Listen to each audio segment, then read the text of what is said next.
नमस्कार दोस्तों, स्वागत है आपके YouTube channel top trending GK में। दोस्तों इस वीडियो में देखने वाले हैं यूपी पुलिस असिस्टेंट ऑपरेटर का जो 4 फरवरी 2024 को प्रथम पारी में एग्जाम कंडक्ट हुआ है।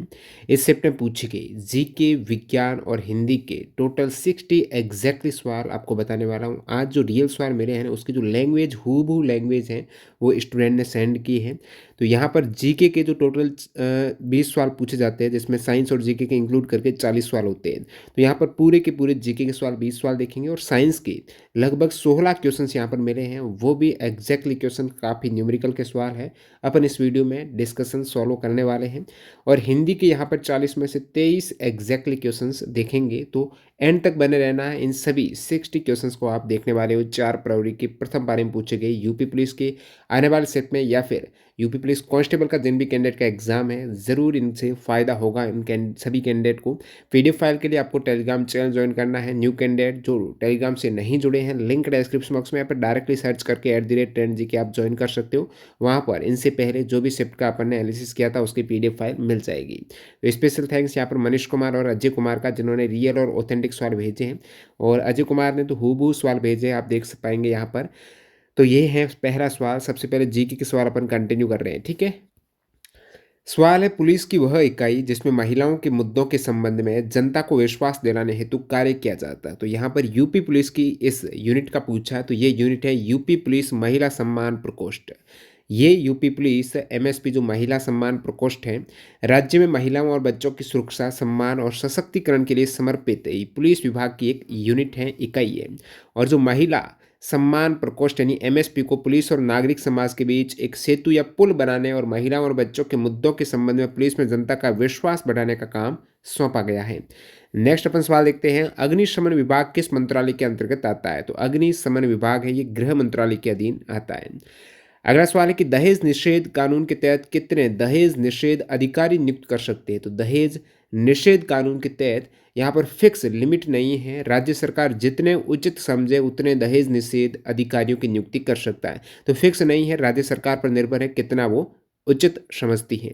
और बाकी यहाँ पर दहेज निषेध अधिकारी की नियुक्ति है, दहेज निषेध जो अधिनियम 1961 की धारा 8B के तहत की जाती है। दहेज निषेध अधिकारी की नियुक्ति दहेज निषेध अधिनियम 1961 की धारा के अकॉर्डिंग। और बात करें, दहेज लेने देने या इसके लेन देन में सहयोग करने पर 5 वर्ष की कैद और 15,000 रुपये का जुर्माने का प्रावधान है। यदि कोई दहेज लेता है और देता है, दोनों ही दोषी यहाँ पर पाए जाते हैं। और 5 साल की सजा का प्रावधान है। दहेज से संबंधित 2 और इम्पोर्टेंट धाराएं जहाँ से अक्सर कॉम्पिटिटिव एग्जाम से सवाल आता है। एक है धारा 498(1), एक है धारा 304(b). तो 498(a) क्या है। तो दहेज के लिए किसी को यदि उत्पीड़ित किया जाए, ससुराल पक्ष वाले महिलाओं को दहेज के लिए यदि उत्पीड़ित करते हैं, तो यहाँ पर 498(a) के तहत 3 साल की सजा का प्रावधान है, कैद का।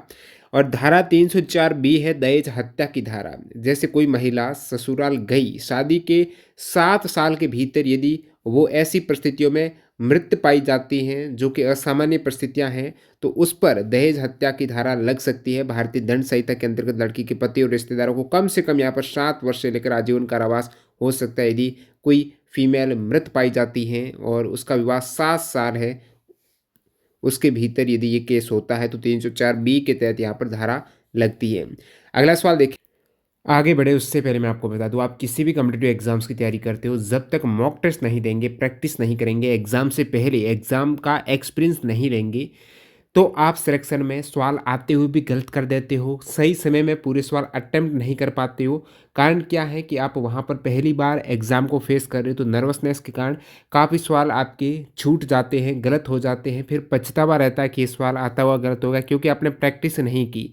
प्रैक्टिस के लिए टेक्स्ट बुक सबसे बेहतरीन प्लेटफॉर्म है। अभी यहाँ पर एक डील भी चल रही है, सबसे पहले तो डील देख लीजिएगा, उसके बाद इसके फीचर बता दूंगा मैं आपको।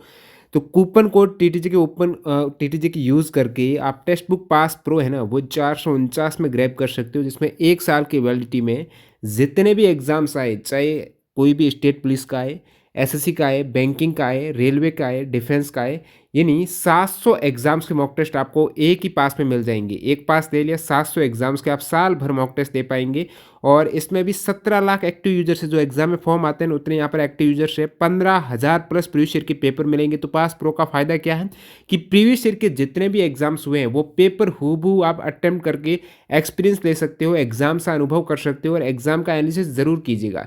जब भी आप मॉक टेस्ट देते हो, जो एग्ज़ाम हुआ है प्रीवियस ईयर का, उसका विश्लेषण यहाँ पर देख लीजिएगा मॉक टेस्ट देखकर कि कहाँ पर आप गलतियाँ कर रहे हो, ताकि आपको पता चले जो भी आप गलती करेंगे दोबारा यदि उसमें आप सही अपनी गलती को सुधारते हुए दोबारा रिवाइज़ आप मॉक टेस्ट देंगे, रीअटेम्प्ट करेंगे तो एक्यूरेसी मेंटेन करते हुए आप बेहतर ढंग से अपना कॉन्फिडेंस और टाइम मैनेजमेंट बढ़ा सकते हैं। तो स्मार्ट वे के तौर पर मॉक टेस्ट डेली कंटिन्यू लगेगा। अभी जुड़ने के लिए टीटीजी के कूपन कोड यूज़ कर लेना, लिंक डिस्क्रिप्शन बॉक्स में है।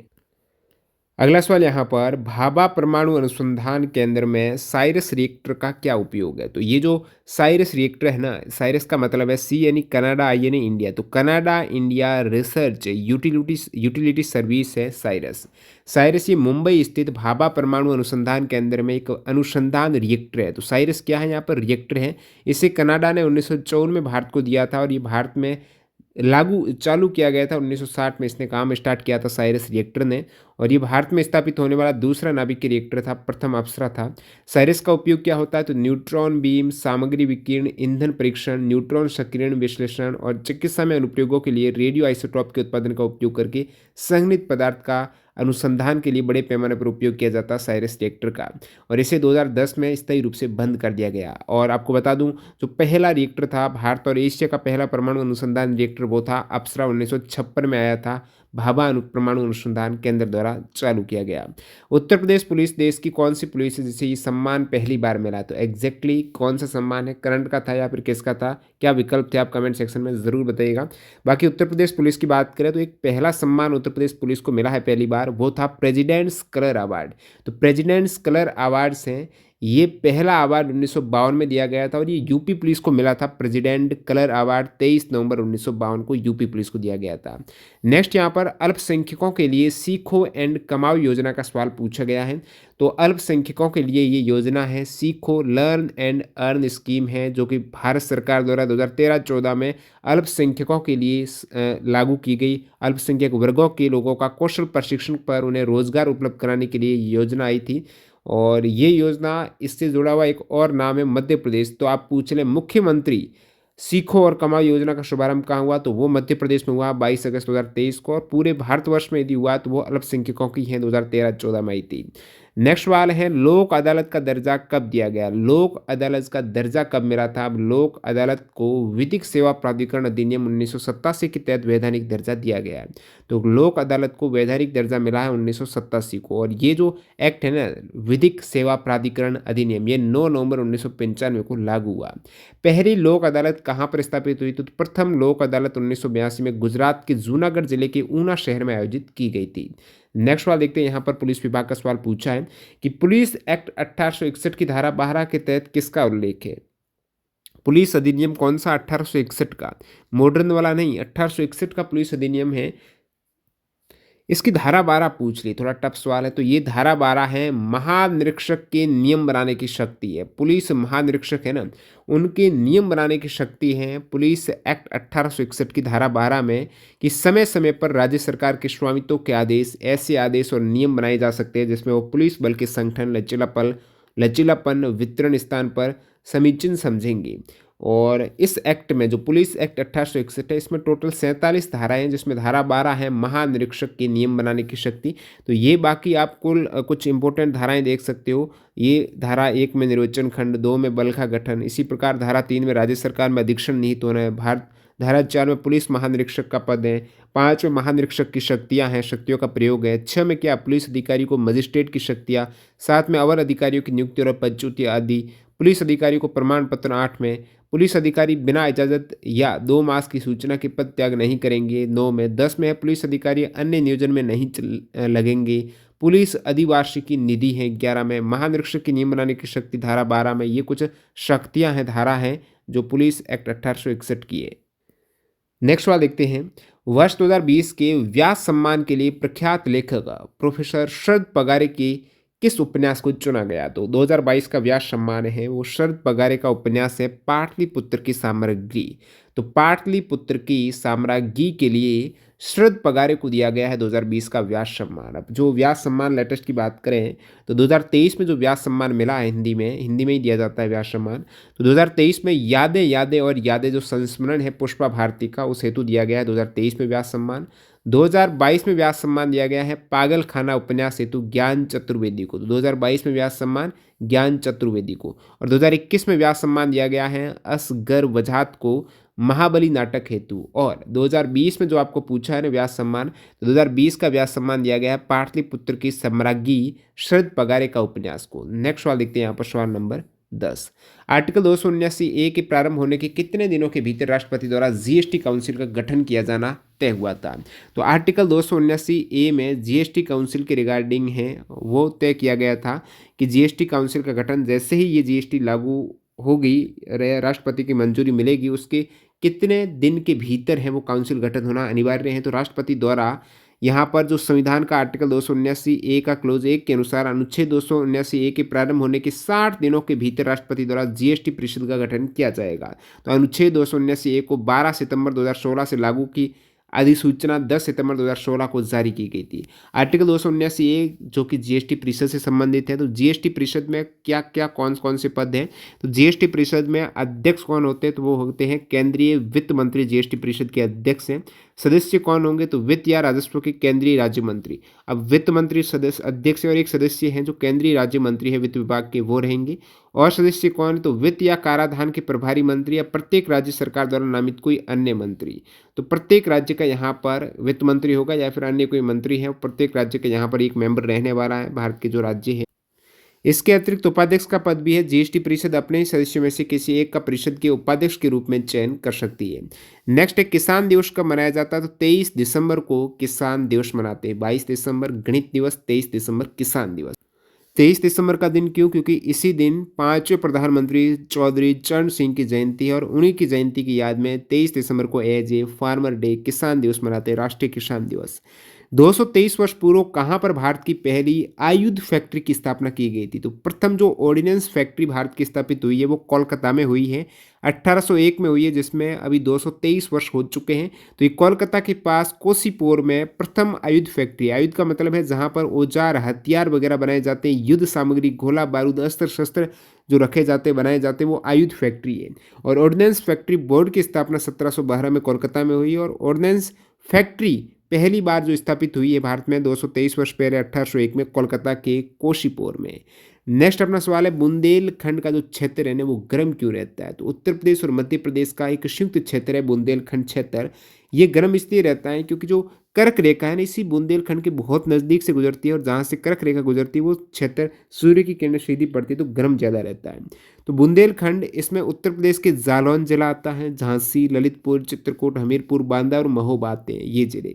और मध्य प्रदेश के इसमें सागर, दमोह, टीकमगढ़, छतरपुर, पन्ना, दतिया, इसके अलावा भिंड जिले का लहार और ग्वालियर जिले की मांडोर तहसील और रायसेन और विदिशा जिले का कुछ भाग शामिल है बुंदेलखंड में। आपको बता दूं 21 जून है ना, इसको सूर्य की किरणें उत्तरी गोलार्ध में स्थित कर्क रेखा पर लंबवत होती है और दिन यहाँ पर बड़ा होता है। विधवा पुनर्विवाह एक्ट कब लागू हुआ था? विधवा पुनर्विवाह एक्ट है ना 1856 को लागू हुआ। इस अधिनियम का जो ड्राफ्ट किया था ना इसको डलहौजी ने किया था। किसने? डलहौजी ने इसको तैयार किया था और ये एक्ट 25 जुलाई 1856 को कैनिंग द्वारा पारित किया गया। डलहौजी ने इसको ड्राफ्ट किया और 1856 में कैनिंग ने इसको पारित किया। और ये जो विधवा पुनर्विवाह एक्ट है इसको स्थापित करने में जो मेन भूमिका थी ना पंडित ईश्वर चंद्र विद्यासागर के प्रयास थे। इन्हीं के प्रयासों से ये एक्ट लागू हुआ। कैनिंग के द्वारा कैन कर दिया, यानी कर सकना का भाव होता है ना कि ये काम कर सकती, तो कैनिंग ने कर दिया 1856 में विधवा पुनर्विवाह एक्ट पारित किया। इसके बाद इससे पहले दोस्तों एक सती प्रथा का उन्मूलन किया गया था, वो 1829 में बेंटिंग के काल में हुआ था राजा राममोहन राय के प्रयासों से। और बता दूं आपको बाल विवाह पर पूर्णतः रोक लगाने हेतु जो शारदा एक्ट आया था ना वो 1929 को आया था, सती प्रथा वाला 1829 से। तो 1929 में शारदा एक्ट आया जिसमें लड़कियों के विवाह की आयु 14 वर्ष और लड़कों के 18 वर्ष तय की गई थी। अभी बाद में इसको संशोधित करके लड़कों के लिए 21 और लड़कियों के लिए 18 वर्ष है। इसके प्रायोजक कौन है? शारदा एक्ट के लिए किसने काम किया? तो हरविलास शारदा ने किया है। और विलियम बेंटिंग का जो सती प्रथा उन्मूलन था उसमें प्रयास रहा है राजा राममोहन राय का, और आपको जो विधवा पुनर्विवाह उसमें प्रयास रहा है ईश्वर चंद्र विद्यासागर का। पेठा मिठाई के लिए उत्तर प्रदेश का कौन सा शहर प्रसिद्ध है? तो पेठा मिठाई है ना, तो आगरा में आपको मिल जाएगा पंछी पेड़ा, पंछी ब्रांड से काफ़ी अच्छा पेड़ा पेठा वहाँ पर चलता है। तो ये पेठा मिठाई आगरा की प्रसिद्ध है। आगरा शहर ताज नगरी नाम से मशहूर होने के साथ ही पेठा नगरी के नाम से भी जाना जाता है। तो ये पेठा नगरी है आगरा, जहाँ पर आगरा में ताजमहल है, आगरा में आगरा का किला जैसे लाल किला, आगरा का लाल किला भी कहते हैं, कंच किला है, सॉरी कंच किला तो मथुरा में है, ये आगरा का लाल किला आगरा में। नेक्स्ट अपन सवाल देखते हैं, गन एंड शेल फैक्ट्री कहाँ पर है? गन एंड शेल फैक्ट्री है वो दोस्तों कोलकाता पश्चिम बंगाल के कोशीपुर, ये जो सेम जगह है, गन एंड शेल फैक्ट्री भी कोशीपुर कोलकाता में है। और गन और शेल फैक्ट्री की स्थापना 1801 में गन कैरिज एजेंसी के नाम से ईस्ट इंडिया कंपनी के द्वारा गन कैरिज की मरम्मत और निर्माण के लिए की गई थी। Gun and shell factory Kossipore Kolkata. IPC की धारा 295 की सजा का प्रावधान क्या है? आईपीसी की धारा 295 में सजा है 2 वर्ष का कारावास, आर्थिक दंड या दोनों है। तो ये एक गैर जमानती संघीय अपराध है और किसी भी मजिस्ट्रेट द्वारा विचारणीय है।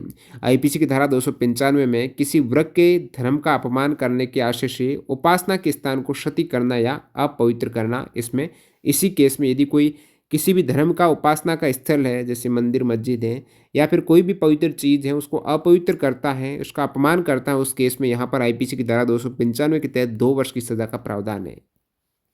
नेक्स्ट अपना सवाल है, human right and in human wrongs पुस्तक के लेखक कौन है? ह्यूमन राइट है और इन ह्यूमन रॉन्ग है, 1990 में ये बुक्स आई थी। वी आर कृष्ण अय्यर की ये पुस्तक है, वी आर कृष्णन अय्यर की पुस्तक है।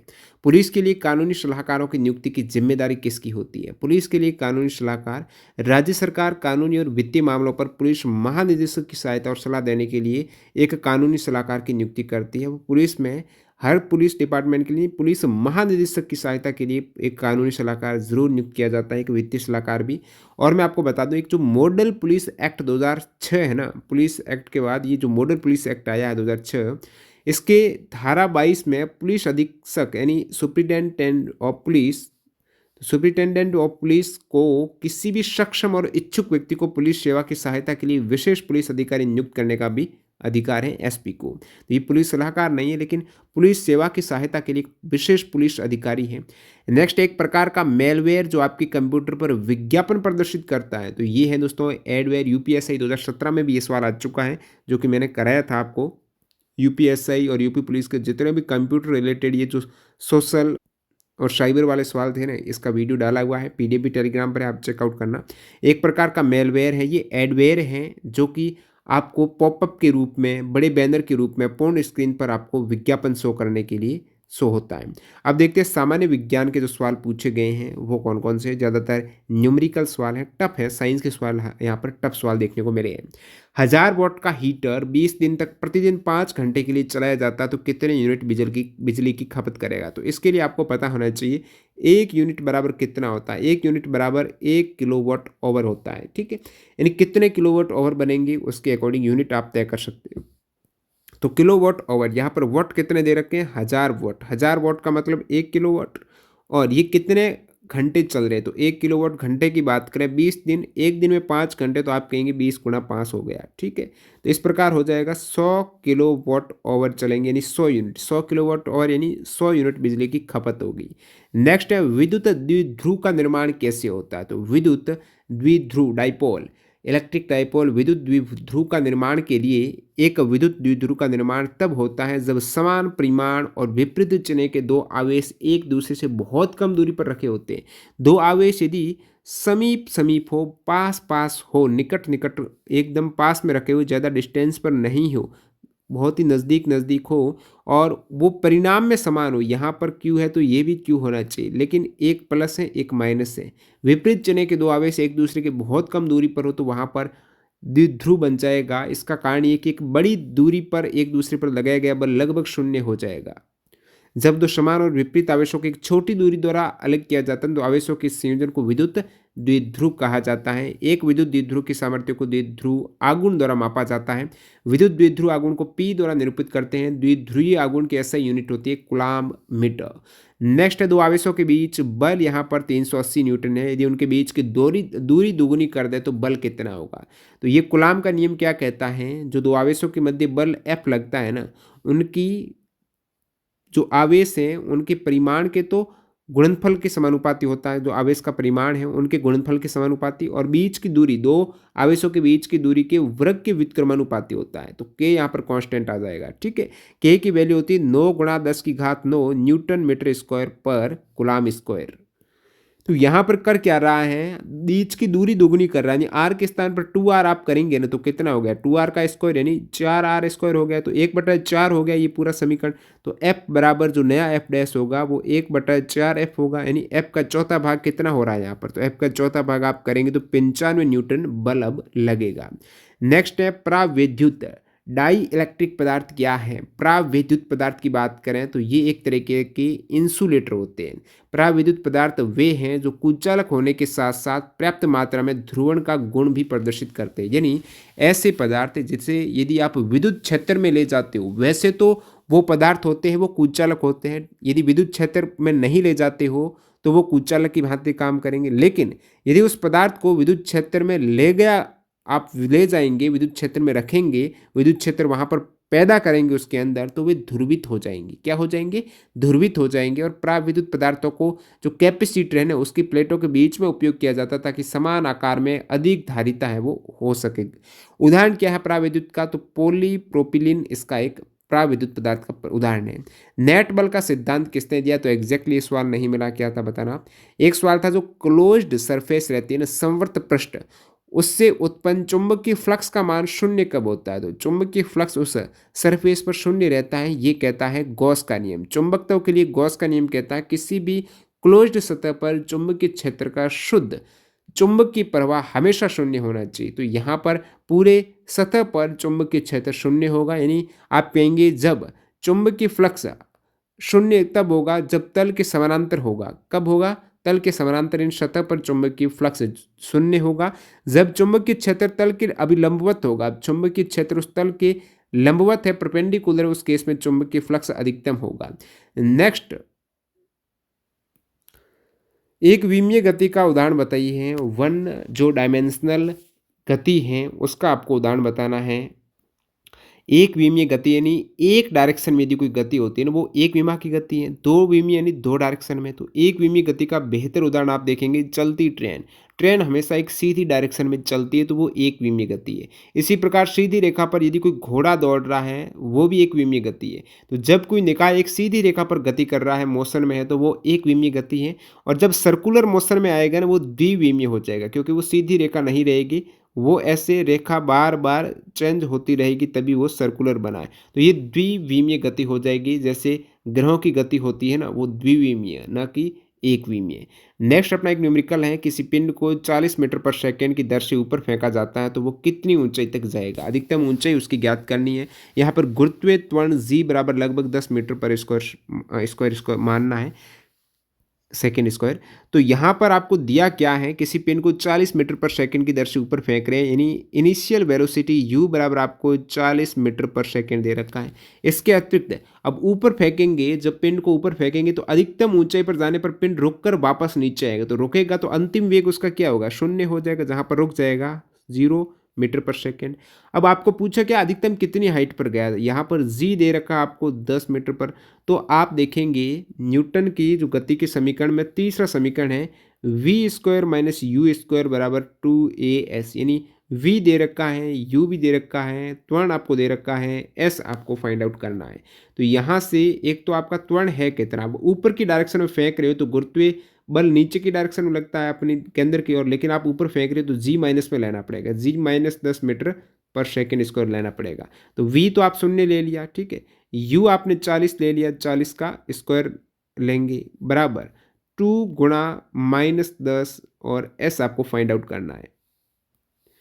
तो यहाँ पर आपके रह जाएगा -40 गुणा 40 बट्टा 2 गुणा 10 बराबर s, और ये माइनस पे इस साइड आ जाएगा। तो इसको आप कटेंगे, ये 2 से जाएगा और 40 दूनी 80, तो ये आपके माइनस माइनस प्लस हो जाएंगे। 80 मीटर की डिस्टेंस अधिकतम तय करेगा। कार्य करने की क्षमता को क्या कहते हैं? कार्य करने की क्षमता को दोस्तों ऊर्जा कहा जाता है। ऊर्जा की जो यूनिट है, कार्य की यूनिट है, वो जूल होती है। सीजीएस में ऊर्जा की इकाई अर्ग होती है। अर्ग और जूल आपने देखा ही होगा, 1 जूल बराबर 10 की घात 7 अर्ग होता है। नेक्स्ट वाला देखते हैं, किसकी तरंगदैर्ध्य सबसे कम होती है? तो गामा किरणों की वेवलेंथ सबसे कम होती है और रेडियो वेव की वेवलेंथ सबसे अधिक होती है। तो यहाँ पर वेवलेंथ का ये क्रम है, गामा किरणा तरंगदैर्ध्य का बढ़ता क्रम, यानी सबसे कम गामा किरणों की तरंगदैर्ध्य, उसके बाद एक्सरे की है, फिर पराबैंगनी है, उसके बाद दृश्य विकिरण है, फिर अवरक्त विकिरण है, फिर माइक्रो और सबसे हाईएस्ट है रेडियो तरंगों की। इसका उल्टा होता है आवर्ती। नेक्स्ट अपना एक न्यूमेरिकल का और पूछा है कि 5 ओम, 10 ओम और 12 ओम के प्रतिरोधों को समानांतर क्रम में संयोजित करने पर तुल्य प्रतिरोध क्या होगा? अब समानांतर क्रम में तुल्य प्रतिरोध 1/R बराबर 1/R1 यानी 1/5 ओम, 1/10 ओम, 1/12 ओम। इसका आप एलसीएम ले लेंगे तो एलसीएम यहाँ पर आ जाएगा 60 ओम आ जाएगा। 60 में इधर आपका 12 आ जाएगा, इधर 6 आ जाएगा, इधर 5 आ जाएगा। इसमें आप ऐड करेंगे तो ये 6 और 5 11, 12 दूनी 24, 23/60। ये 1/R की वैल्यू, लेकिन R की वैल्यू इसका उल्टा हो जाएगा, R बराबर 60/23 लगभग आंसर होगा। तो एग्जैक्टली फिगर क्या थी आप बताना। केपलर के गरीय गति का सेकंड नियम किस पर आधारित है? केपलर की जो गरीय गति है, ग्रह की गति का सेकंड नियम है, वो कोणीय संवेग के संरक्षण पर आधारित एक नियम है। और केपलर का जो द्वितीय नियम है ना, वो समान क्षेत्रफल का नियम आप कहते हो। दूसरा नियम समान क्षेत्रफल का नियम, जिसको प्रूव किया जाता है कोणीय संवेग संरक्षण से। केपलर का द्वितीय नियम कहता है किसी ग्रह को सूर्य से जोड़ने वाली रेखा और समय के बराबर अंतराल में बराबर क्षेत्रफल में घूमती है, यानी आपको पता है ये दीर्घवृत्ताकार कक्षा रहती है जो घूमता है पृथ्वी का सूर्य, और इसमें आपको ये नाभि रहेगी, ठीक है। और इसके चारों तरफ क्या है?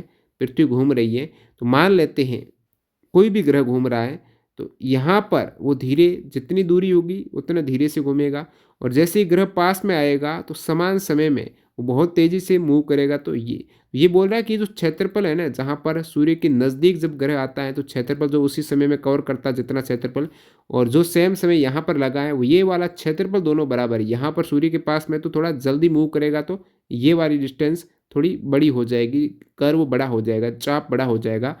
और यहाँ पर आर्क छोटा है तो ये वाला बड़ा है, त्रिज्या एक तरीके से बड़ी है, लेकिन जो क्षेत्रफल है ना वो इक्वल है, ठीक है। तो किसी ग्रह को सूर्य से जोड़ने वाली रेखा समय के बराबर अंतराल में बराबर क्षेत्रफल में घूमती है। यहाँ पर भी समय जितना लगा था और क्षेत्रफल उतना ही रहेगा। ये केपलर का दूसरा नियम है। पहला नियम कहता है कि कक्षाओं का नियम है। केपलर का पहला नियम कक्षाओं का, दूसरा समान क्षेत्रफल का नियम, तीसरा नियम है अवधि का नियम। तो यहाँ पर पहला नियम क्या कहता है? सभी ग्रह सूर्य के चारों ओर दीर्घवृत्ताकार कक्षा में घूमते हैं, जिसमें सूर्य किसी एक फोकस पर रहते हैं, एक नाभि पर। दीर्घवृत्त की एक विशेषता है कि किसी भी ग्रह की दो नाभियों से दूरियों का योग स्थिर रहता है। केपलर का दूसरा नियम देख लिया। तीसरा नियम कहता है जो आवर्त का नियम है, काल का नियम है। अंडाकार कक्षा में सूर्य के चारों ओर किसी ग्रह की परिक्रमा की समय अवधि, जो सूर्य के चारों ओर कोई ग्रह घूम रहा है अंडाकार कक्षा में, दीर्घवृत्ताकार कक्षा में, वो जो टाइम पीरियड है ना, उसका यदि आप वर्ग करेंगे तो उसके अर्ध प्रमुख अक्ष के घन के ये समानुपाती होगा, अक्ष के घन के ये समानुपाती होगा टाइम का वर्ग। न्यूटन गति का दूसरा नियम अनुसार बल की परिभाषा आपको बतानी थी। तो न्यूटन की गति का जो दूसरा नियम है वो संवेग संरक्षण वाला नियम है कि संवेग में परिवर्तन की दर यानी del P upon del T ये किसके समानुपाती होती है? बल के समानुपाती होती है। तो F बराबर, अब P बराबर क्या होता है? एम वी अपॉन टी करेंगे तो V अपॉन टी ए हो जाएगा। F बराबर एम ए यहीं से आया है, तो F बराबर एम ए है न्यूटन की गति का दूसरा नियम। पहला नियम जड़त्व का, दूसरा ये संवेग वाला, तीसरा है क्रिया प्रतिक्रिया। विभवांतर की विमा क्या होती है? तो विभवांतर का विमीय समीकरण आपको पूछा है। वैसे विभवांतर है, वोल्ट इसका ऐसा यूनिट होता है, और जूल प्रति कूलम भी आप कह सकते हो।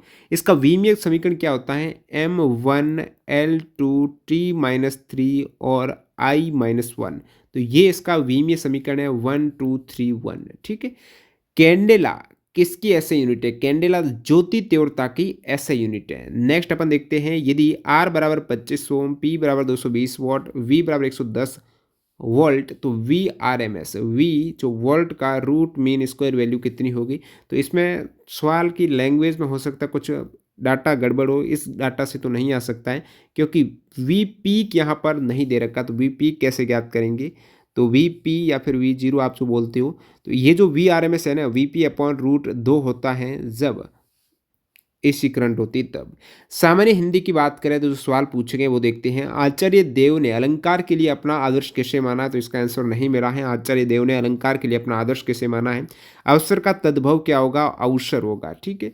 ऐसे उपन्यास जिसमें परिवार के टूटने की अनुभूति हो, ये उपन्यास कौन सा है? इस टाइप से पूछा या फिर क्या पूछा है? लेकिन एक ऐसा उपन्यास है, प्रेमचंद के जो भी उपन्यास है ना उसमें संयुक्त परिवार के विघटन को चित्रित ज़्यादा किया गया है, जिसमें प्रेम आश्रम, रंगभूमि, गबन, गोदान, निर्मला ये सभी उपन्यास शामिल हैं। ऐसी रचना जिसमें अंतर्जातीय विवाह और प्रेम विवाह की त्रासदी हो, तो ये कौन सी रचना होगी? आप बताना कमेंट सेक्शन में। क्या था इसके ऑप्शन? दक्षिणी अपभ्रंश को निराधार और अवैज्ञानिक किसने माना था? ये कुछ टफ सवाल पूछे गए हिंदी के जो नहीं मिले आंसर। ढाल का पर्यायवाची शब्द पूछा है, तो ढाल क्या होती है? तलवार आदि का वार रोकने का एक उपकरण है, तो ढाल का पर्यायवाची हो जाएगा बचाव, सुरक्षा, संरक्षण।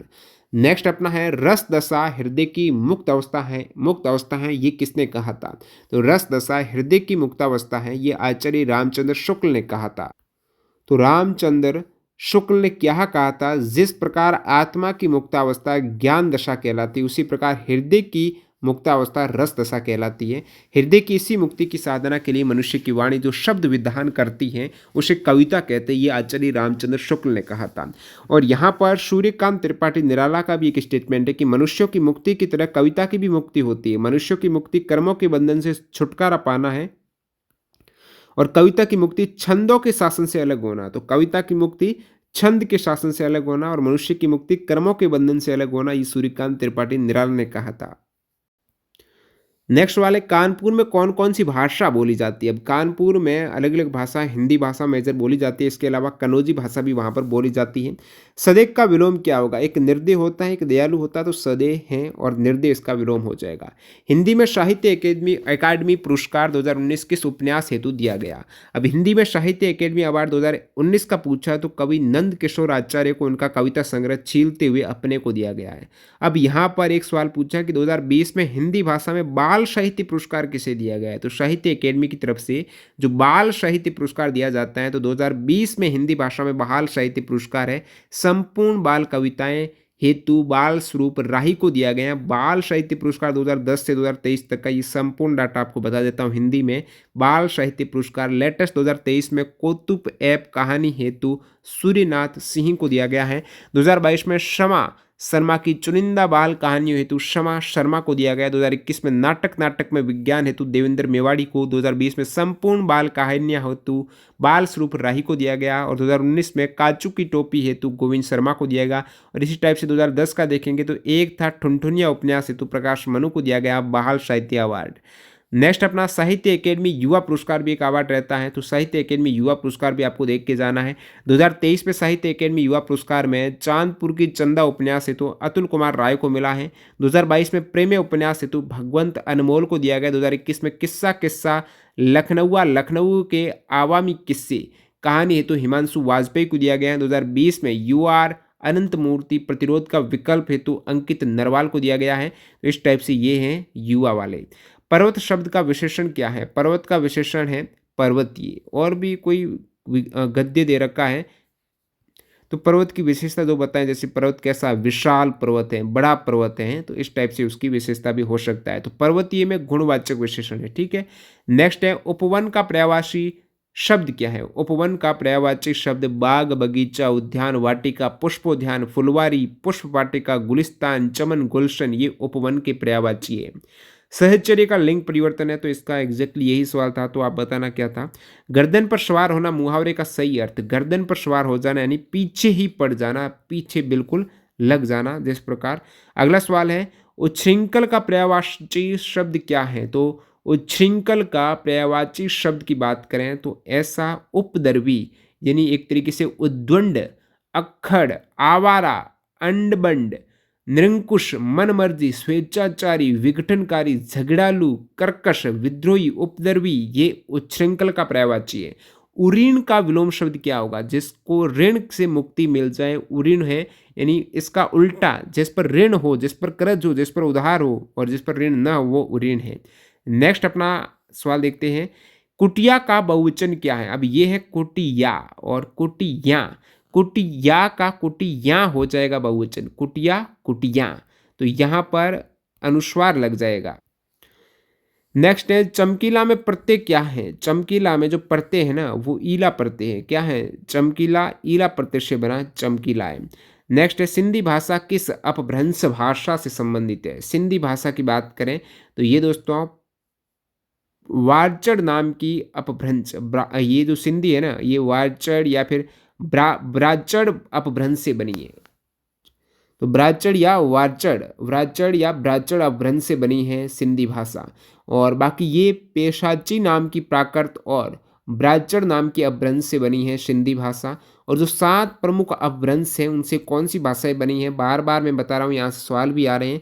शोर सैनिक ऑलरेडी आ चुका है, तो हिंदी है, राजस्थानी, ब्रिज भाषा, खड़ी बोली, ये शोर सैनी अपभ्रंश से पश्चिमी हिंदी विशेषकर। पूर्वी हिंदी दोस्तों अर्धमागधी अपभ्रंश से। तो पूर्वी और पश्चिमी हिंदी जो अपभ्रंश है एक तो अर्धमागधी है, एक शोर सैनी है।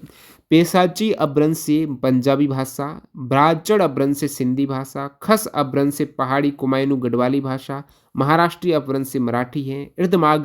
इर्धमागधी अपभ्रंश से पूर्वी हिंदी, अवधी, बघेली, छत्तीसगढ़ी, मागधी अपभ्रंश से बिहारी, बंगाली, उड़िया, असमिया, मागधी अपभ्रंश से। तो सभी अपभ्रंश इंपॉर्टेंट है।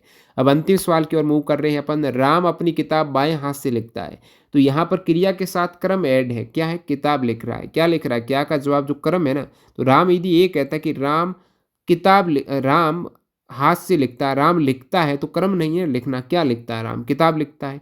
तो ये किताब क्रम है, तो सकर्मक क्रिया। तात के अनेकार्थी शब्द क्या है? तात के अनेक अर्थ वाले शब्द में पूज्य, प्यारा, मित्र, पिता, तप्त, ये ताप के अनेकार्थ शब्द हैं, अलग अलग संदर्भ में काम में आते हैं। जलेबियां बनाई जाती है को भविष्य काल में बदलिए। तो जलेबियाँ बनाई जाएगी, जाती हैं, जो भविष्य काल होगा कि जलेबियाँ बनाई जाएगी। तो ये सवाल आपके पूछे गए हिंदी, जीके और साइंस के 4 फरवरी 2024 को यूपी पुलिस असिस्टेंट ऑपरेटर। आप बताना इनमें से कितने सवाल लगभग क्रैक कर पा रहे हो, जिनका एग्ज़ाम हुआ है तो बता सकते हो, जिन्होंने पेपर अटेम्प्ट किया है। और पेपर का लेवल ये तो काफ़ी टफ लगा है, जो यूपी पुलिस में जो पुलिस वाले सवाल हैं, एक तो पुलिस डिपार्टमेंट के, दूसरे हिंदी के भी शुरुआती सवाल काफ़ी टफ पूछे गए हैं, साइंस के भी न्यूमेरिकल वगैरह के। तो इस टाइप से अपने आप को प्रिपेयर करके जाना है। जो सवाल पूछे जा रहे हैं इसकी पीडीएफ फाइल टेलीग्राम चैनल पर मिल जाएगी। न्यू कैंडिडेट नहीं जुड़े, लिंक डिस्क्रिप्शन बॉक्स में जुड़ सकते हो। और प्रैक्टिस के लिए प्रीवियस ईयर के सवाल अटेम्प्ट करने के लिए टेक्स्ट बुक की आज ही टेस्ट सीरीज ज्वाइन कर सकते हो। टेक्स्ट बुक पास प्रो को टीटीजे के कूपन कोड यूज़ करना ना भूलें। इस टीटीजे के कूपन कोड से आपको एक्स्ट्रा डिस्काउंट मिल जाएगा। पास प्रो कैसे लेना है डिस्क्रिप्शन बॉक्स में डेमो वीडियो की लिंक है। मिलते हैं नए वीडियो में। Bye bye.